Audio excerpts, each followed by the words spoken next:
नमस्कार, KTV news में आपका स्वागत है। मैं हूं स्तुति और आइए एक नजर डालते हैं शहर की प्रमुख सुर्खियों पर।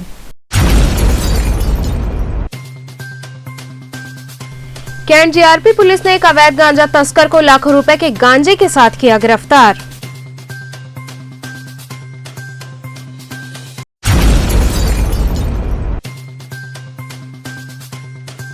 सर्किट हाउस में पूर्वांचल विकास बोर्ड की बैठक हुई संपन्न।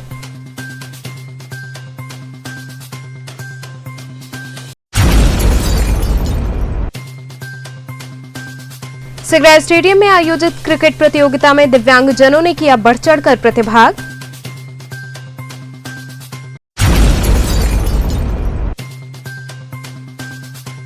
और शिवपुर बाजार में धीमी गति से चल रहे सीवरेज नेटवर्क कार्य के चलते राहगीर व व्यापारी हैं परेशान। और अब खबरें विस्तार से। कैंट जीआरपी पुलिस ने एक अवैध गांजा तस्कर को लाखों रुपए के गांजे के साथ गिरफ्तार कर लिया। महाशिवरात्रि के पर्व से पहले धर्म की नगरी काशी में नशे की खेप के तस्कर भी सक्रिय हो गए हैं। इसका खुलासा आज तब हुआ जब वाराणसी के कैंट रेलवे स्टेशन के जीआरपी पुलिस ने काशी रेलवे स्टेशन से अवैध तस्करी करने वाले गांजा तस्कर को गिरफ्तार कर लिया। बिहार का रहने वाला गांजा तस्कर वाराणसी में लाखों रुपए का अवैध गांजा खपाने की फिराक में काशी रेलवे स्टेशन पहुंचा था, जहां मुखबिर की सूचना पर जीआरपी पुलिस ने उसे गिरफ्तार कर लिया। जीआरपी के सीओ अखिलेश कुमार राय ने बताया कि महाशिवरात्रि और होली को देखते हुए लगातार चेकिंग अभियान चलाया जा रहा है। इस दौरान मुखबिर से सूचना मिली कि काशी रेलवे स्टेशन पर एक संदिग्ध व्यक्ति काफी समय से बैठा हुआ है। मुखबिर की सूचना पर जीआरपी के जवान उससे पूछताछ करने के लिए गए तो वो जीआरपी के जवानों को बरगलाने लगा। जब कड़ाई से पूछताछ की गई तो उसने सच्चाई बताई। जीआरपी के जवानों ने तस्कर के पास से करीब 8 किलो 500 ग्राम अवैध गांजा बरामद किया है, जिसकी कीमत लाखों रुपए में आंकी जा रही है। तस्कर से पूछताछ में पता चला है कि अवैध गांजा को वाराणसी में किसी व्यक्ति को देने के लिए आया था। फिलहाल अवैध गांजा लेने आने वाला व्यक्ति कौन है, इसकी जाँच चल रही है। ऐसा शिवरात्रि और होली को देखते हुए इस समय ट्रेनों में तलाशी के संदिग्ध व्यक्तियों की वस्तुओं की चेकिंग कराई जा रही है। उस चेकिंग के क्रम में काशी रेलवे स्टेशन पर चेकिंग कराई जा रही थी तो एक व्यक्ति संदिग्ध रूप से दिखा। उससे पूछताछ की गई तो उसके पास से 8 किलो 240 ग्राम के करीब गांजा बरामद हुआ। ये लड़का अपना नाम राघवेंद्र नाथ बता रहा है, समस्तीपुर का रहने वाला है। इसका ये बताना है अभी तक कि ये गांजा किसी व्यक्ति ने इसको दिया था कि आप ले चलो यहाँ पर और बनारस में कोई आदमी काशी में मिलेगा तुमसे और ले जाएगा। इसके अलावा ये उस व्यक्ति का नाम जिसके पास जाना है वो स्पष्ट नहीं बता पा रहा है। न उसका नाम मालूम है इसको, न उसका मोबाइल नंबर मालूम।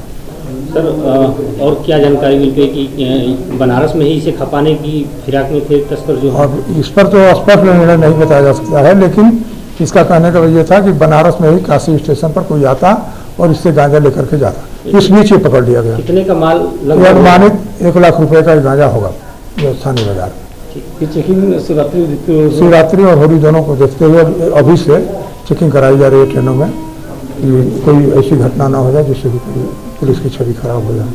पूर्वांचल विकास बोर्ड की बैठक संपन्न हुई। सर्किट हाउस में पूर्वांचल विकास बोर्ड की बैठक का आयोजन किया गया। बैठक की अध्यक्षता बोर्ड के उपाध्यक्ष नरेंद्र सिंह ने की। इस दौरान उन्होंने बताया कि बैठक के दौरान जितने भी जिले हैं, किन क्षेत्रों में विकास कार्य होना है और किन क्षेत्रों में विकास कार्य होने से रोजगार, पर्यटन, शिक्षा, उद्योग इत्यादि के क्षेत्रों में इजाफा होगा, इन पर चर्चा की गई है और जो भी प्रस्ताव आया है उसे शासन तक पहुँचाया जाएगा। पूर्वांचल विकास बोर्ड ये 5वीं बैठक थी। पहली बैठक माननीय मुख्यमंत्री की अध्यक्षता में हुई थी, जो इस बोर्ड के अध्यक्ष है, वो 9 जुलाई 2019 को हुई थी। उसके बाद से मंडल केंद्रों पर बैठक हो रही है और अध्यक्षता करने का काम हम ही कर रहे हैं। मंडल के अंदर जितने भी जिले हैं या उस पूर्वांचल के जो जिले हैं उसमें जो विकास की संभावनाएं हैं या किन क्षेत्रों में विकास करने से और अधिक रोजगार की संभावनाएं बढ़ेंगी, इस दृष्टि से इस पर विचार विमर्श हुआ। चाहे पर्यटन का क्षेत्र हो, चाहे शिक्षा का क्षेत्र हो, चाहे पीडब्ल्यूडी का क्षेत्र हो, चाहे ऊर्जा का क्षेत्र हो, चाहे उद्योग का क्षेत्र हो, सभी विषयों पर विचार विमर्श हुआ है और तदनुरूप प्रस्ताव शासन को जाएंगे और शासन से अग्रिम तक कार्रवाई करेंगे। सिगरेट स्टेडियम में आयोजित क्रिकेट प्रतियोगिता में दिव्यांगजनों ने बढ़ चढ़कर प्रतिभाग किया।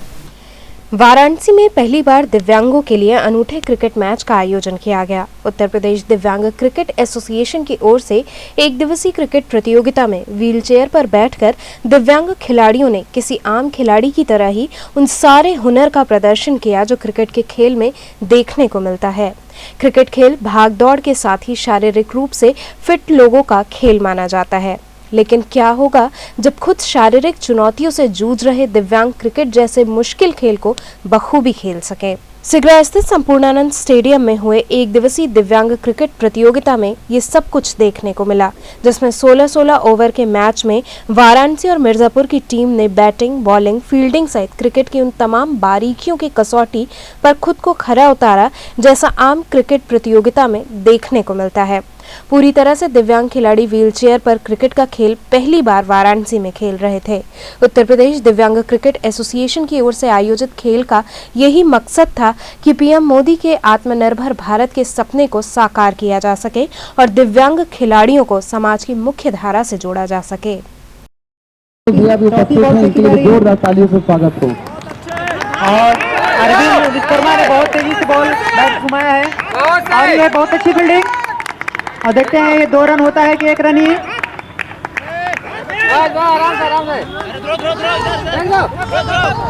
और देखिए बॉलर, फील्डर और बैट्समैन के बीच घमासान और ये आसानी से 2 रन होते हुए। ये मैच जिनकी स्मृति में हो रहा है, राजर्षि राजेंद्र प्रसाद यादव जी पूर्व विधायक सैदपुर के रहे हैं और वो हमारे पिताजी हैं, मैं उनका पुत्र हूं और उन्होंने अभी शरीर छोड़ दिया, दुनिया में नहीं हैं। तो उनकी स्मृति में ये आयोजन हम लोग करा रहे हैं, क्योंकि उन्होंने पूरा जीवन अपना दबे कुचले और अभावग्रस्त लोगों के लिए अपना जीवन व्यतीत किया उन्होंने। तो हम लोगों ने निर्णय लिया कि उनके न रहने के बाद जिस तरीके के उनके श्रद्धांजलि के लिए आयोजन किए जा रहे हैं, उस कड़ी में जो है दिव्यांगजनों का व्हील चेयर पर क्रिकेट प्रतियोगिता कराई जाए, जो कि अब तक बनारस में और सिगरा स्टेडियम में आयोजन आज तक क्रिकेट के इतिहास में नहीं हुआ, दिव्यांग क्रिकेट के इतिहास में।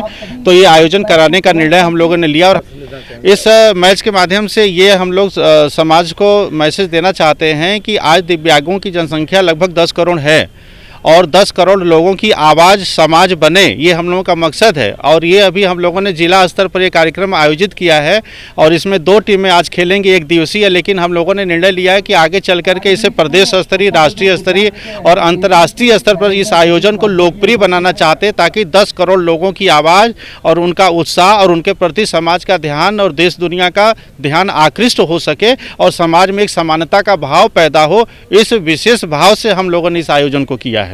आज आप देख रहे हैं कि व्हील चेयर पे दिव्यांग क्रिकेट टूर्नामेंट चल रहा है, जो कि काशी के इतिहास में ऐसा पहली बार ये नज़ारा आपको देखने को मिल रहा है कि व्हील चेयर पे ही दिव्यांग जो प्लेयर हैं वो छक्के भी मार रहे हैं, वो चौके भी मार रहे हैं और कहीं ना कहीं वो फील्ड रचना में फील्डिंग भी बेस्ट से बेस्ट कर रहे हैं। क्या उद्देश्य है इस कार्यक्रम का? उद्देश्य ये रहा है कि जो दिव्यांग को लोगों ने अक्षम समझा, वो दिखा रहे हैं कि सक्षम से ज़्यादा वो कहीं आगे बढ़ चढ़ के इस भागीदारी में अपना महत्व दे रहे हैं। जैसा कि आपको ज्ञात हो कि माननीय प्रधानमंत्री नरेंद्र मोदी जी ने विकलांग शब्द से इनको दिव्यांग कहा और हमारे शास्त्रों में इन्हें देवपुत्रों के द्वारा नवाजा गया है। और सच में ये अतुलनीय कार्य आज इस आप पूरे टूर्नामेंट को देख के आप समझ सकेंगे कि किस प्रकार से पैर न होने के बावजूद भी ये छक्के चौके में अपनी प्रबलता दिखा रहे हैं। कहाँ से आए हैं? ये आज का जो मैच है एक प्रयोगात्मक है, जिसमें मिर्जापुर की टीम है, वाराणसी की टीम, 11-11 को प्लेयर, जैसे कि बीसीसीआई के जो नियमानुसार मैच होते हैं उसी अनुसार से, चूंकि उत्तर प्रदेश दिव्यांग क्रिकेट एसोसिएशन बीसीसीआई के द्वारा मान्यता प्राप्त है, बीसीसीआई के मानक को पूर्ण रूप से सहयोग कर और उसी रूपी में कार्य कर रही है। आज दिव्यांगों के प्रथम टाइम यहाँ पे सिगरा स्टेडियम में व्हीलचेयर क्रिकेट प्रतियोगिता हो रही है, जो पूरे वाराणसी के लिए और दिव्यांगों के लिए बहुत बड़े उत्साह की बात है।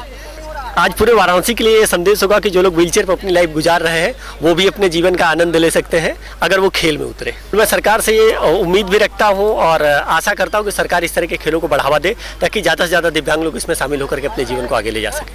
श्योपुर बाजार में धीमी गति से चल रहे सीवरेज नेटवर्क कार्य के चलते राहगीर व व्यापारी परेशान हैं। श्योपुर बाजार में विगत जनवरी माह से जल निगम द्वारा गंगा प्रदूषण नियंत्रण के अंतर्गत सीवरेज नेटवर्क का कार्य किया जा रहा है, जिसके अंतर्गत LNT द्वारा मेन होल बनाया जा रहा है। जनवरी माह से नॉर्मल स्कूल के समीप से रामलीला मैदान के समीप स्थित करीब 10 जगह मेन होल बनाने का कार्य किया जा रहा है। धीमी गति से कार्य करने के चलते जहां एक और राहगीरों को परेशानी झेलनी पड़ रही है, तो वहीं यहां के व्यापारी भी मंदी की मार झेल रहे हैं। बातचीत के दौरान श्योपुर उद्योग व्यापार मंडल के महामंत्री रमेश केसरी ने बताया कि इस धीमी गति के विकास कार्य के चलते श्योपुर बाजार में ग्राहक नहीं आ रहे हैं, जिसके चलते हम लोगों को मंदी की मार झेलनी पड़ रही है। उन्होंने बताया कि पूर्व में हमारा श्योपुर उद्योग व्यापार मंडल का डेलीगेशन DM कार्यालय तथा जल निगम के महाप्रबंधक से भी मिल चुका है। उनके द्वारा फरवरी माह तक कार्य संपन्न किए जाने का आश्वासन दिया गया था, लेकिन मार्च का महीना भी प्रारंभ हो गया है और कार्य कच्छप गति से ही चल रहा है। वहीं श्योपुर उद्योग व्यापार मंडल के संरक्षक पुरुषोत्तम कुमार जलान ने बताया कि प्रशासन की उदासीनता के चलते संबंधित ठेकेदार मनमानी तरीके से कार्य कर रहे हैं, जिसका खामियाजा आम लोगों को उठाना पड़ रहा है। वहीं व्यापारी नेता व श्योपुर उद्योग व्यापार मंडल के उपाध्यक्ष मनोज केसरी ने बताया कि आगामी दिनों में शिवरात्रि का महापर्व है और श्योपुर से लाखों पंचक्रोशी यात्री गुजरते हैं। वहीं होली का त्योहार भी इसी महीने में है। शासन से हमारी मांग है कि इस कार्य को जल्द से जल्द संपादित करें। वहीं LNT के प्रोजेक्ट मैनेजर शहनवाज से दूरभाष पर जब बात की गई तो उन्होंने बताया कि जनवरी माह से श्योपुर बाजार में करीब 10 जगह मेन होल बनाने का कार्य चल रहा है। उन्होंने बताया कि एक मेन होल बनाने में कम से कम 1 सप्ताह का समय लग जाता है। हम लोगों ने महाशिवरात्रि त्योहार के पूर्व कार्य को संपादित कर लेने का लक्ष्य रखा है और आगामी 7 मार्च तक इसे पूरा कर लिया जाएगा तथा जो मेन होल कंप्लीट हो चुके हैं वहां की रोड लेवलिंग का भी कार्य जोरों पर चल रहा है। वहीं उन्होंने यहां के व्यापारियों के सहयोग की भी प्रशंसा की और बताया कि बाजार के लोगों ने बहुत सहयोग किया है। ये समस्या करीब 1-1.5 महीने से चल रही है। व्यापार एकदम ठप है, आवागमन एकदम बंद है, लोग आ नहीं रहे, जा नहीं रहे हैं, कभी इस गली से कभी उस गली से। ये समस्या गंभीर है।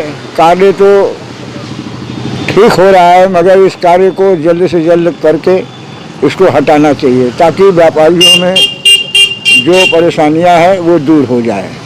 शिवरात्रि भी आने वाली है और 11 तारीख को यहाँ शिवरात्रि आती है। जो पंचकोश यात्रा करते हैं लोग, करीब 2-2.5 लाख 3 लाख लोग इधर से गुजरते हैं इसी रास्ते से। उसके देखते हुए इस कार्य को और जल्द से जल्द निपटाना चाहिए। मैं यही शिवपुर की रहने वाली हूँ। क्या दिक्कतें आती है स्कूल वगैरह आने जाने में इधर भी? अब देखिए, जैसा कि पूरा रोड मतलब कंस्ट्रक्शन का काम चल रहा है, तो हम लोगों को सुबह निकलना होता है तो ऑटो नहीं मिलती है। उसकी वजह से रास्ता ब्लॉक हो जाता है यहाँ पे, जिसकी वजह से हमें कभी लेट हो जाता है। एग्ज़ाम टेस्ट टाइम था हम लोग का, उसमें भी हम लोग को लेट हो जाता था। तो टाइम जो हम लोग जल्दी निकलते थे घर से, तब पर भी हम लोग को लेट हो जाता है। और ये कंस्ट्रक्शन का काम बहुत दिनों से चल रहा है, कंप्लीट नहीं हो रहा है, उसकी वजह से हम लोग को बहुत प्रॉब्लम हो रही है। बस यही कहना चाहेंगे कि आप जल्द से जल्द अपना ये जो मतलब कंस्ट्रक्शन का काम है उसको कंप्लीट करवाएं, क्योंकि हम लोग स्टूडेंट्स लाइफ में मतलब बहुत प्रॉब्लम हो रही है आने जाने में हम लोग को। यहाँ रुकेंगे एक छोटे से ब्रेक के लिए, आप बने रहिए KTV के साथ।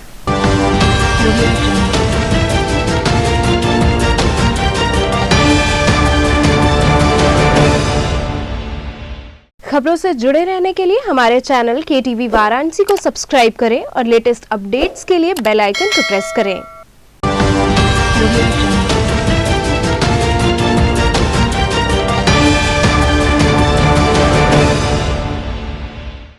ब्रेक के बाद आपका स्वागत है। पूर्व सांसद धनंजय सिंह ने प्रयागराज में MP MLA कोर्ट में सरेंडर किया। खबर प्रयागराज से है, जहां माफिया धनंजय सिंह को नैनी सेंट्रल जेल भेजा गया। आपको बता दें कि लखनऊ में अजीत सिंह हत्याकांड में उसका नाम सामने आया था। 14 न्यायिक अभिरक्षा में उसे नैनी सेंट्रल जेल भेजा गया है। धनंजय सिंह की गिरफ्तारी पर 25,000 का इनाम भी घोषित था। अपने वकीलों के साथ प्रयागराज की MP MLA कोर्ट में उसने सरेंडर किया है। 2017 में जौनपुर के खुटन थाने में दर्ज पुराने मामले में बेल बॉन्ड कैंसिल कराया। बेल बॉन्ड कैंसिल कराने के बाद कोर्ट ने हिरासत में लेने का आदेश दिया। इस पूरे मामले की अगली सुनवाई आगामी 1 अप्रैल को होगी। हरिश्चंद्र PG कॉलेज के विजयी प्रत्याशियों के शपथ ग्रहण के साथ छात्र संघ चुनाव प्रक्रिया संपन्न हुई। हरिश्चंद्र पीजी कॉलेज के छात्र संघ अध्यक्ष पद पर अखिल भारतीय विद्यार्थी परिषद की हर्षिता गुप्ता ने जीत हासिल की। हर्षिता कॉलेज के छात्र संघ के इतिहास में दूसरी महिला छात्र संघ अध्यक्ष बनी हैं। इससे पहले 2016 में एबीवीपी की ही खुशबू सिंह अध्यक्ष चुनी गई थीं। हर्षिता ने समाजवादी छात्र सभा के आयुष्मान यादव को 264 मतों के अंतर से पराजित किया है। वहीं छात्र संघ के उपाध्यक्ष, महामंत्री व पुस्तकालय मंत्री पद पर समाजवादी छात्र सभा के प्रत्याशियों को सफलता मिली है। उपाध्यक्ष पद पर अमन यादव, महामंत्री पद पर नितिन कुमार यादव व पुस्तकालय मंत्री पद पर शक्ति साहनी निर्वाचित हुए हैं। परिणाम घोषित होने के तत्काल बाद प्राचार्य डॉक्टर ज्योत्सना चतुर्वेदी ने छात्र संघ के नवनिर्वाचित पदाधिकारियों को शपथ दिलाई। इस दौरान सभी विजयी प्रत्याशियों ने एक एक करके शपथ ग्रहण किया। जी, आज चुनाव संपन्न हुआ जी, क्या संदेश देना चाहेंगे? क्या रिजल्ट है? रिजल्ट आपको बता देता हूँ।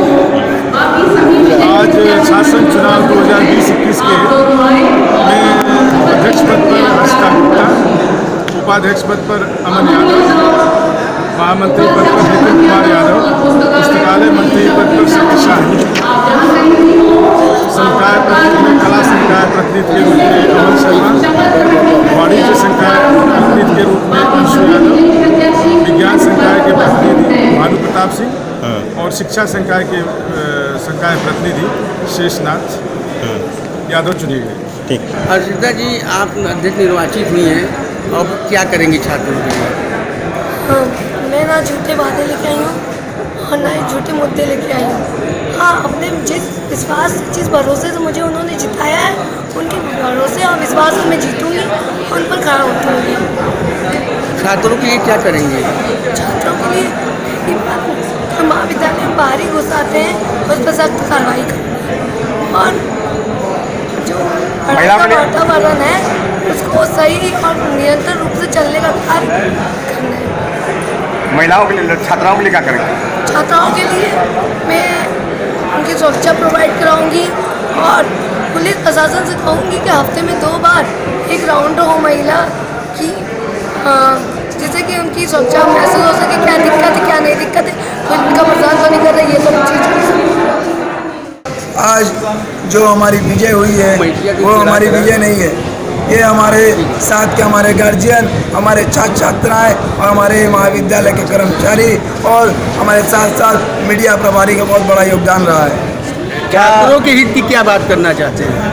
हमारे महाविद्यालय में छात्र छात्राओं के लिए पहले सर्वप्रथम मेरा कार्य यही रहेगा कि यहाँ की जो भी सुविधाएं हैं, जैसे लाइब्रेरी में हो गया, लाइब्रेरी में सन 1978 से किताबें रखी हुई है, जिससे हमारे महाविद्यालय में छात्र छात्राओं को सिलेबस मिलाने में बहुत सी दिक्कतें आती हैं। तो सर्वप्रथम मेरा कार्य यही रहेगा कि मैं महाविद्यालय में नई किताबें ले आऊँ, जिससे हमारे महाविद्यालय में छात्र छात्राओं को पठन पाठन में कोई दिक्कत न हो।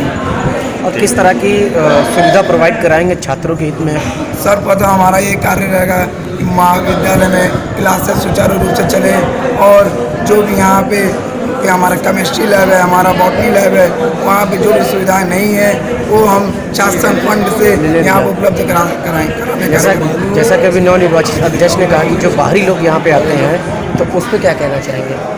जैसा कि आप लोगों को बता देना चाहता हूँ कि हमारे महाविद्यालय में आई कार्ड है, लेकिन स्कैनिंग आई कार्ड नहीं है और यहाँ पे चेकिंग की सुविधा हमेशा नहीं रहती है। तो सर्वप्रथम मेरा कार्य रहेगा यहाँ पर रोज चेकिंग हो ताकि बाहरी अराजक तत्व महाविद्यालय में प्रवेश न कर सकें। Purvanchal body building and fitness association की ओर से एक पत्रकार वार्ता आयोजित की गई। पूर्वांचल भर के बॉडी बिल्डर रविवार को मिस्टर पूर्वांचल के खिताब के लिए दमखम दिखाएंगे। चौकाघाट स्थित एक लॉन में Purvanchal body building and fitness association के तत्वाधान में 7 मार्च यानी रविवार को पूर्वांचल के वाराणसी, मिर्जापुर, भदोई, गाजीपुर, चंदौली, जौनपुर के लगभग 150 से अधिक बॉडी बिल्डर्स मिस्टर पूर्वांचल की प्रतिष्ठा परक ट्रॉफी के लिए जद्दोजहद करेंगे। इस बाबत अहमद फैजल महतो ने बताया कि लॉकडाउन के बाद पूरे पूर्वांचल के बॉडी बिल्डर्स को दमखम दिखाने के लिए पहली बार मौका दिया जा रहा है। वार्ता के दौरान मोहम्मद सगीर, मिलन राय इत्यादि लोग मौजूद रहे। ये आगामी 7 मार्च को बनारस में mister Purvanchal body building championship कराने जा रहे हैं हम लोग। जो बॉडी बिल्डिंग हम लोग 7 ग्रुप की होगी और मेन फिजिक 5 ग्रुप की होगी। सब में बेस्ट है 5 को चुना जाएगा हर ग्रुप से। कहाँ से आ रहे हैं? इसमें पूरे पूर्वांचल के बॉडी बिल्डर्स आ रहे हैं। उसमें जैसे इलाहाबाद है, बनारस है, जौनपुर है, आजमगढ़ है, बलिया है, मऊ है, मिर्ज़ापुर है, मतलब लगभग सभी पूर्वांचल के लोग यहाँ पे आ रहे हैं। इस कार्यक्रम का उद्देश्य है कि लॉकडाउन में जो प्लेयर्स एकदम ऑफ हो गए थे और कोरोना काल से वो जूझ रहे थे, उनको फिर से ट्रैक पर लाने की हम कोशिश कर रहे हैं, उनको एक प्लेटफॉर्म देने की कोशिश कर रहे हैं ताकि प्लेयर्स फिर से अपना तैयारी करें और हमारे शहर का, देश का, प्रदेश का नाम रोशन करें। पूर्वांचल के अंदर एक अच्छा गेम देने जा रहे हैं, प्लेयर तैयार रहें। हम लोग कैश मनी प्राइज़ के साथ साथ एक सबसे बड़ी चीज़ है कि इस गेम में कोरोना को देखते हुए हम लोग इसमें बहुत डिसिप्लिन, सारे चीज़ों, नियम को, कानून को फॉलो करते हुए पूर्वांचल से करीब 150 बॉडी बिल्डर आ रहे हैं, जिसमें हम लोग उनको मास्क सैनिटाइज़र करते हुए इस गेम को शुभारंभ कराएंगे। हमारे चीफ गेस्ट होंगे अजय राय जी। बाकी जो प्लेयर यहाँ से चैंपियन होगा, जो अपने वेट में फर्स्ट होगा, हम लोग प्रयागराज में जो 21, 22 और 23 मार्च को करा रहे हैं, 4 दिन का वो प्रोग्राम है, हम लोग करा रहे हैं। प्लेयरों से अपील है कि आप सब इस गेम में आइए। तो चलते चलते पुनः एक नजर डालते हैं शहर की प्रमुख सुर्खियों पर।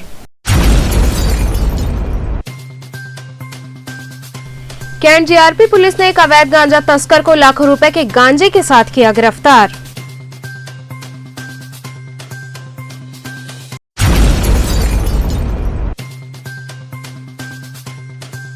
सर्किट हाउस में पूर्वांचल विकास बोर्ड की बैठक हुई संपन्न।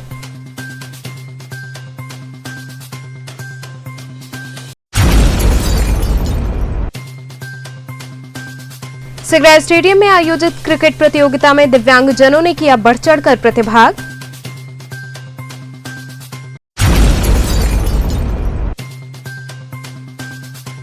और शिवपुर बाजार में धीमी गति से चल रहे सीवरेज नेटवर्क कार्य के चलते राहगीर व व्यापारी हैं परेशान।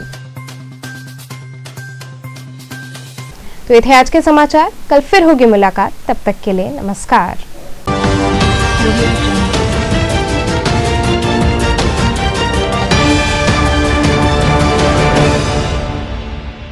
खबरों से जुड़े रहने के लिए हमारे चैनल KTV वाराणसी को सब्सक्राइब करें और लेटेस्ट अपडेट्स के लिए बेल आइकन को प्रेस करें।